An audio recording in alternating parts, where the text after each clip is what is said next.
昨日ね、食べるの忘れて、もう夢中になってね、1日走っちゃって、1斤75円の食パン食べていたんですけれども、1食50円で済ますのが目標でね、外気温15度。で、暖房はやっぱり効かないです。今ね、29度の1メモリにしていますけれども、全然効かない。で、3メモリぐらいまでしても大して変わらないので、シート肉厚でクッション性が良くて、さらに固めで体を安定させてくれる。で、背中もどっこもね、違和感感じるとこもない。N ボックスのシートが一番いいかもしれないね。こういうレビューをしたいっていうね、騙されてきた仲間身内の気持ちを代弁するぜと。そして、幼稚園からのすぐ隣の家の幼馴染同い年がメーカーで車を今作ってます。設計者の方をやっていて。で、自分は車についてああだこうだ言う方の職業についた。車全体としてはね、パワートレインがターボがついてるっていうことをね、抜きにしても、なかなかね、刺激いっぱいで、述べたいこといっぱい。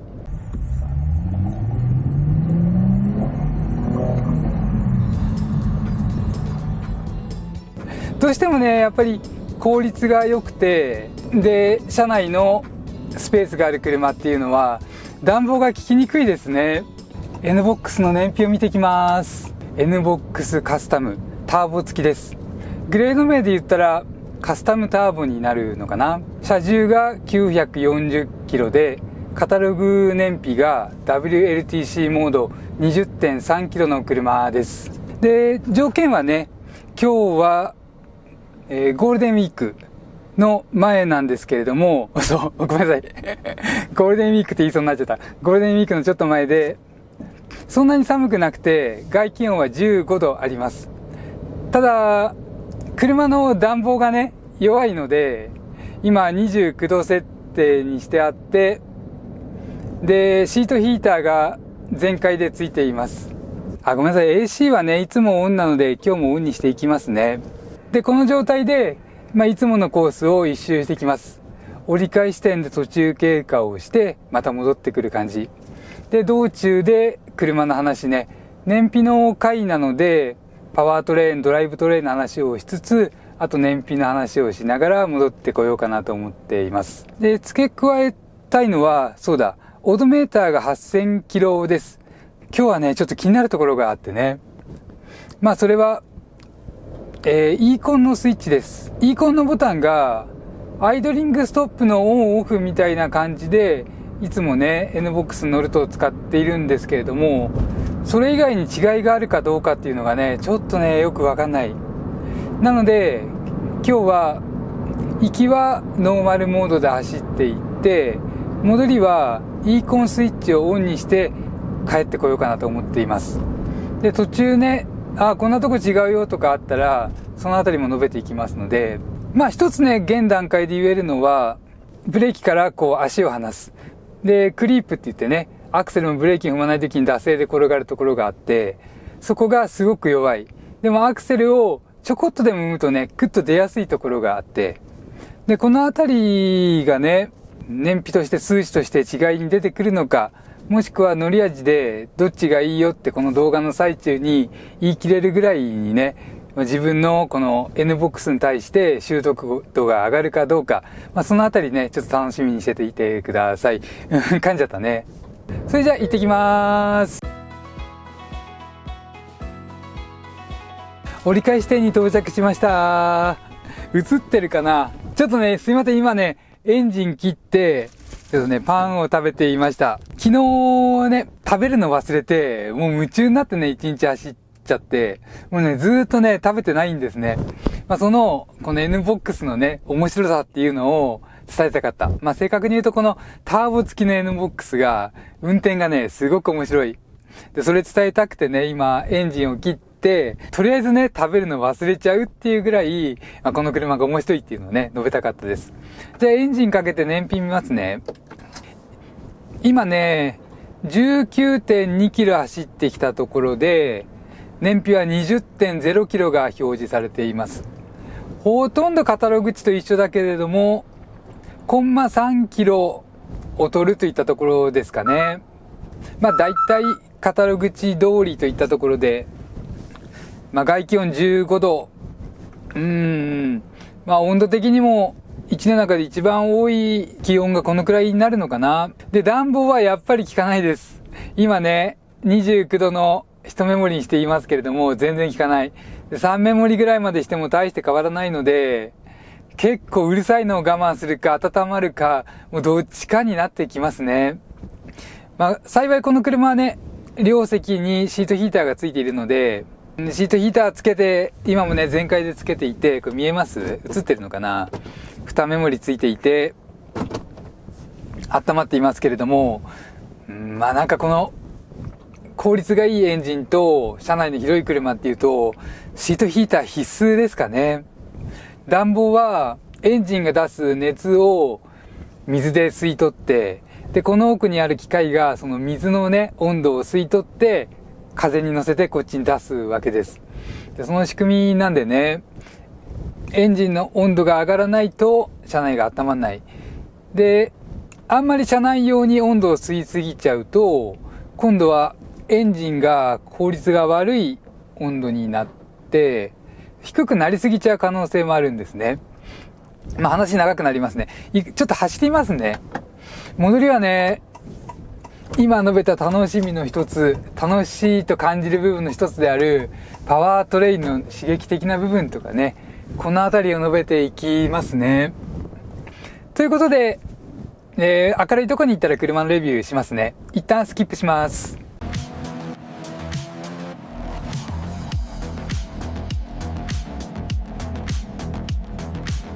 途中経過です。さあ、今ね、戻りはイーコンモードにして少し走っていきました。穏やかになったって感じです。でもこれでも、普通の車からしたらアクセルペダル早開きだよねっていうような感じでね。まだ普通にイーコンモードでも刺激があるし、ターボ効くように走ったら、ある程度から先は通常モードと同じように加速をするでしょうから、そのギャップが大きくなって唐突感がね、ちょっと出てくるかもしれない。したらなお面白いですよね。ってことで、NBOX の楽しいところ。もうこのエンジンが刺激的です。今日はパワートレインとドライブトレインの話いきますので、エンジンの刺激的な話。まず、音がね、大きいです。ホンダのエンジンって、質が高いって皆さんもおっしゃられますよね。もしくは速いと。確かに NA の NBOX のエンジンが58馬力だったかな。数値だけ見るとすごく高い。で、それは高回転が回るってことを意味しますけれども、でもエンジン自体は超トルク型の設計だったりなんかして、いわゆるロングストロークっていったタイプでね、NA 車はもう数値上でライバルより1割上っていうのがあります。で、ターボは、大体、横並びって思ってください。一応数値上は横並び。でも、刺激がすごい。で、その刺激の中の内訳は、音というのもありますね。最初、エンジンかけた瞬間、あれこれターボなのっていう気がしませんでした。通常ターボというのは、小音機も兼ねますので、静かになりやすいです。で、ホンダもシビックとか ZR-V のターボなんかは圧倒的に静かなんですけれども、NBOX のターボはね、音がもう普通にガラガラガラガラってもうすごいですね。もう慣れましたけれども、最初は、あれこれ NA かなターボかなって迷っちゃったぐらい。っていうか普通に NA 車だと思いましたね。で、音が大きくて、それが比べると、スズキと同じぐらい。で、ダイハツのターボ付きの軽自動車はもっと静かですから、一番大きい方になりますかね。で、スズキは低回転を多用するタイプの CVT で、でも低回転を保っていても音がうるさいと。ホンダのはね、もう先読みって感じで、この CVT がね、もうどんどん回転数を上げて加速型のギア比にして、もう気持ちよく加速するように制御するんですけれども、それでもね、トータルでやっぱり音は大きいですね、走っていて。それ感じます。で、振動面で言うと、日産三菱連合の軽自動車のエンジンがすごくね、振動が少なくて、で、それと比較するとどうだろう、記憶が美化されてるんでなければこの NBOX の方が振動が大きいかな。今日の車はね8000キロなので、どうでしょうかね。ちょっと振動増えて新車の時より増えてきた可能性はあるけれども、そう言い切れないぐらいのね、そのぐらいの可能性はもしかしたらあるよっていうぐらいの感じで、ちょっと振動は伝わってくるかな。今も左足のフットレストとかシートのあたりがね少しプルプルしてます。シート肉厚でクッション性が良くて、さらに硬めで体を安定させてくれる。で、背中もうどこもね違和感感じるとこもない。柔らかくていてほしいところはすごく柔らかくて、もしかしたらホンダ車の中で傑作はこの車かもしれない。NBOX のシートが一番いいかもしれないね。それは乗り心地をシートで作るっていうのが軽自動車の今の定石ですから、それもあって、プラス走りやすくしなきゃいけないと、いろいろ要件満たすためにね、お金をかけざるを得ないと、幅が狭くて全長も短くて背が高い車を成立させるために、フロントのサスペンションもすごくいいんですけれどもね、めちゃくちゃいいです。フロント両輪のね、サスペンションが。それも良くて、さらにシートで良くするっていうのが、軽自動車でこのスーパーハイトを成立させるための必然かもしれないと。で、すいません。ちょっと話飛んじゃいましたね。そう、振動だ。今 AC がオンで、結構頻繁にファンが回ります。AC でエアコン用のコンデンサーを冷やすとか、あと冷却水を冷やす用のファンなんですけれども、小径のものが、径の小さいものが高回転で回るようなね、感じがもうすごく伝わってくる。音も振動も。これがエンジンの振動以上に伝わってくるのと、結構頻繁に回ってるんですよね。2段階切り替えなのかな。低回転っていうのがなさそうで、クラッチが切れてオフになるか、高回転で勢いよく回るかの、どっちかみたいな感じに感じられます。で、振動があって音も大きくて、ちょっと長くなりましたけど、何が言いたいかっていうと、とにかく面白いんです。こっからだね。アクセルは低回転でターボらしさがあって、高回転でターボらしさがない。で、刺激があります。ちょっと踏んでも、シュビンシュビンと加速するようなところがすごく強められていて、言ってみれば超早開きです。今ね、ニュートラルにして、ちょっと踏んでみますね。そうだ、エンジン切れた。ごめんなさい、後ろ車来ちゃった。やめます。そう、ニュートラルにしてね、軽く空吹かしすると、わずか2000回転から3000回転の領域でも、シュポン、シュポン、シュポンって言います。これね、上がって落っこってくる瞬間がレスポンスの一番ね、難しいところ。上がってたものがいきなり下がるわけですから、レスポンスの悪いエンジンだったらそこでもたつく。でもね、それが感じられない。で、これはイコール、ちょっと踏んでもいっぱいアクセルが空いてる状態を作り出してるともうイコールなんですね。で、そんな感じですね。で、実際に走っていると空吹かしすることなんかないですから、ただ、ちょっと踏んでもね、すごく出ていく感じがする。イーコンモードでも、多少あるし、ノーマルモードにしたらね、もうクッと出ていく。で、プラスして、クリープ。ブレーキから足を離しただけの状態をクリープと言って、惰性で転がるね、駐車とかするのにめちゃくちゃ使える機能。これがすごく弱くて、走りやすい。クリープは弱くないと、ブレーキ操作で速度殺すのが難しくなったりもして、速度が必要だったらアクセル踏めばいいですし、踏まなくて走るものはなるべく転がってくれた方が人間が選べる選択肢というのが増えるわけです。って考えていった時に、クリープが弱いのはもうめちゃくちゃいい。ただアクセルをちょっと踏んだ時に出るので、すごく丁寧にね、場合によっては神経使ってペダルをそーっと踏み始めないと唐突感が出ると、これが一つ刺激で、二つ目の刺激が、同じにアクセルペダルを 10% とか 20% とか、流れより遅いか、普通の流れぐらいの感じでちょこっとアクセルを踏んでね、発進するとき、アクセル踏んで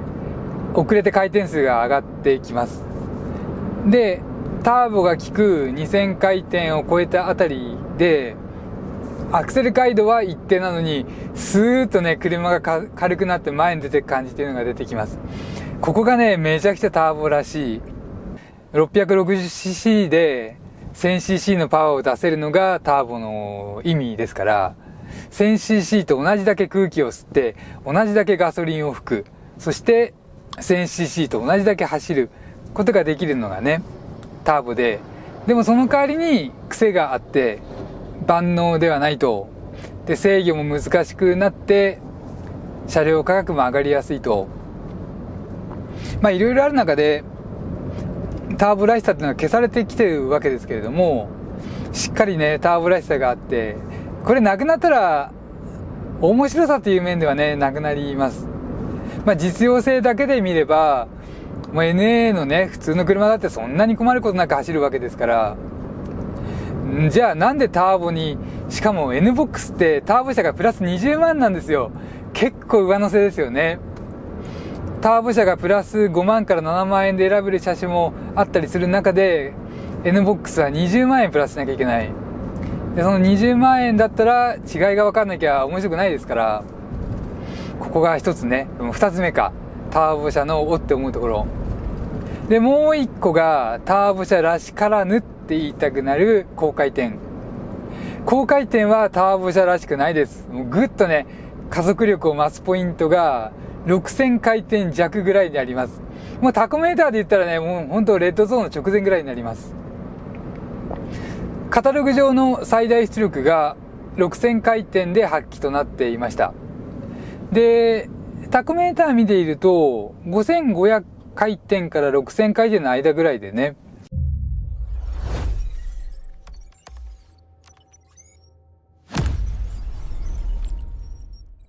D レンジでアクセルを踏むと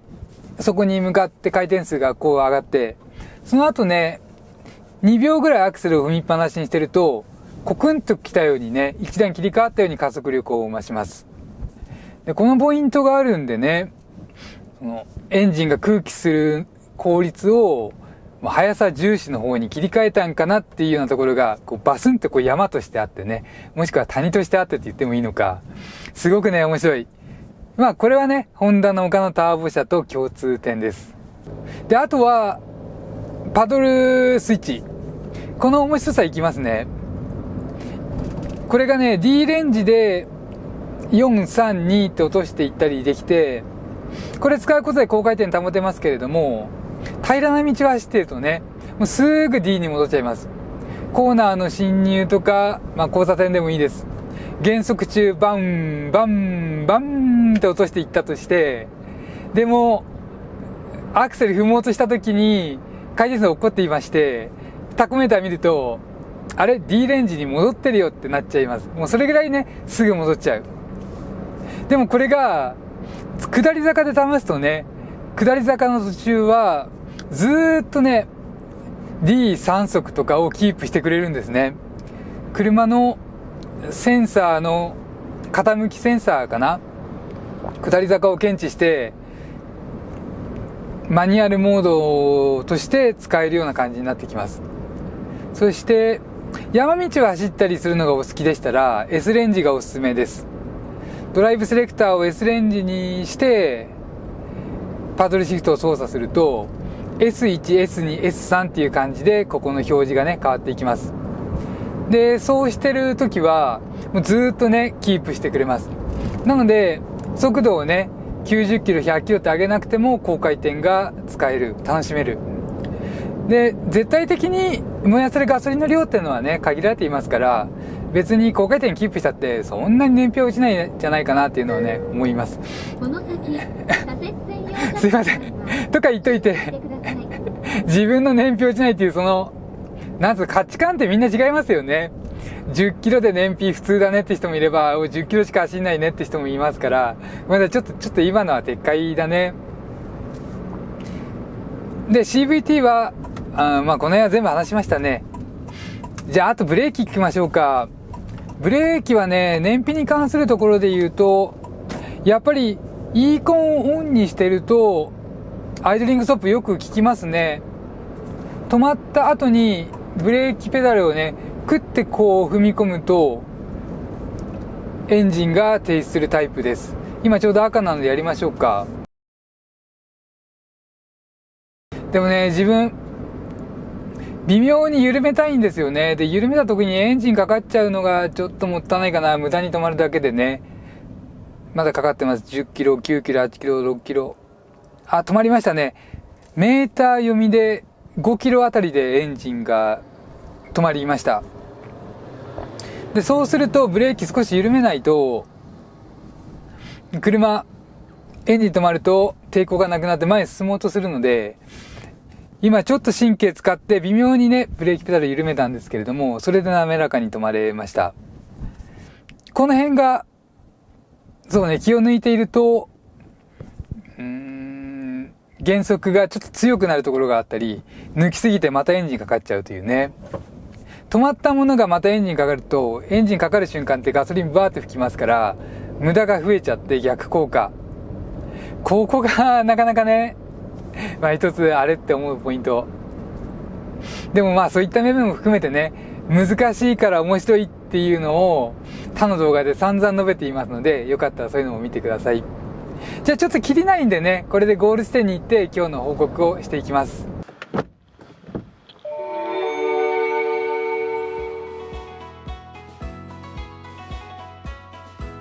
ゴールです。さあ今日の燃費はね、合計で 38.6 キロ走って 20.1 キロでした。まあ、行きがノーマルモードで20キロでしたので、イーコンにしても一緒かな。あ、今 20.0 になりましたね。38.6 キロ走って 20.0 キロ。まあ、同じぐらいって感じですかね。いやー、これはね、うまく走れなかったというか、今日もずーっとテンション高くてね、昨日から NBOX 乗っていて、昨日と今日と、自分の責任だね。特にターボがつく車は、もうあれです。ドライバー次第で差が出やすい。そしてドライバーのテンションが上がればね、いくら燃費測ってる途中だよって言ったって、それは、こう、数値として出てくる。で、まあ、それこそ人間だと思うので、別に今日はね、極端に燃費を狙ったわけじゃないです。まあでもまあ、普通に走っていきました。ってことで、ちょっとメーター映しますね。19.9 キロの燃費が出ています。ごめんなさい。あれちょっとカメラがね。まあ、ということでね。で、もう今日は散々明るくなってきて、もう朝5時です。で、述べたいことは、ここのね、イーコンボタン。これを押したらだいぶ走りやすくなりました。今までね、ホンダのターボ車で、イーコンボタンを押したことがなかったかもしれない。もうこれは、こっちが標準です。イーコンボタンが標準で、イーコンの方がよっぽど走りやすい。で、イーコンイコールノーマルモード。イーコンオフイコールスポーツモード。っていう感じです。もうその差はね、もうめちゃくちゃひどいです。もうこんなにね、右から左まで行くほどね、差が大きい。っていうことで、まあ普通に走るのはイーコンモードの方がいいですね。アイドリングストップだけ神経質でちょっと頭にきちゃうんですけれども、まあそれ入れると難しいか。まあ刺激があるのがイーコンオフ。これ押すだけですけれどもね。こんな感じでね、切り替わります。いやー、悩ましいね。アイドリングストップは別に制御してほしかった。といったところです。まあ燃費は20キロぐらいということで、まあちなみに参考までにスライドドアの燃費一番の数値を起こるワゴン R スマイルですと27キロ台でした。まあなのでちょっとね、実際の燃費の差も結構ありますけれども、スマイルの時はね、あの車は NA なのでね、まあそこの差はあります。ということでね、これ今場所は千葉県千葉市の幕張になります。目の前がコストコ。で、この先がね、なんだっけ、幕張メッセだ。そう、幕張メッセになります。ホテルとかもいっぱい見えてね、右前に見える大きいホテル。前はね、すごく安かったんですよ。一番上の、ご飯食べるとことかもね、ものすごく安かったんですけれども、まあ、日本が観光客から外貨を稼ぐような仕組みになってきて、それに合わせてご飯食べるところとか、ホテルの宿泊費とか今ぐーんと上がってますね。なかなかメッセの周り大変じゃないかな。泊まりがけで来たらね。でもすごくいいところです。名前はアパホテルなんですけれどもね、もともとちょっと立派だったので、立派なアパホテルになっています。名前だけ変わったんですよね。でまあまあ、それはちょっと明るいところに行ったら話すとして、まず食パン食べたって話しちゃったんで、ちょっとその話してもいいかな。なんでっていうのがね、昨日は食べるのを忘れて車に乗っていたのは本当です。でも、ここ1週間ぐらい、自分は食パンとパスタで過ごしてきました。もう1キロ200円のパスタを買って、あとひたすら1斤75円の食パン食べていたんですけれども、1食50円で済ますのが目標でね。でも車のレビューとか、車乗るのはもう乗りたいから、そう、この車もね、もう乗りたくて、もう撮影以外でバンバンしちゃってるんですけれども、そう、そのためにね、食費とかその他のお金を節約しなきゃいけないようになっちゃって、すいません、そんな感じなんでね、一食50円の生活していたら、口もうまく回んないし、疲れやすくもなるんで、動画のご視聴とか、いいねボタン、チャンネル登録で応援いただけましたら嬉しいです。すいません、今日はね、冗談じゃなくて本当にお願いします。じゃないとね、レビュー続けていけなくなっちゃう瀬戸際でね、もしくはライト層向けにマニアックなこと言わないような薄べったい動画、例えばコスパがいいとかね、十分だよって言葉ばっかり使う、何の役にも立たないようなレビューだったらいくらでもね、人気稼げるんでしょうけれども、それはね、やりたくない。もう最後の最後の手段なんで、自分が20歳の時に感じた、こういうレビューをしたいっていうね、騙されてきた仲間身内の気持ちを代弁するぜと、そして幼稚園からのすぐ隣の家の幼馴染同い年がメーカーで車を今作ってます。設計者の方をやっていて、で自分は車についてああだこうだ言う方の職業についた、もうこういうね関係なんですけれども、それこで自分の理想のことを述べていきたいなっていうのをね、まだまだ続けていきたい。もう車がね、本当のただの道具になるまで、それ述べていきたいなと思っていますので、よろしくお願いします。間違いいっぱいの自動車選び、ヒラリー男爵でした。すいません、またよろしくお願いします。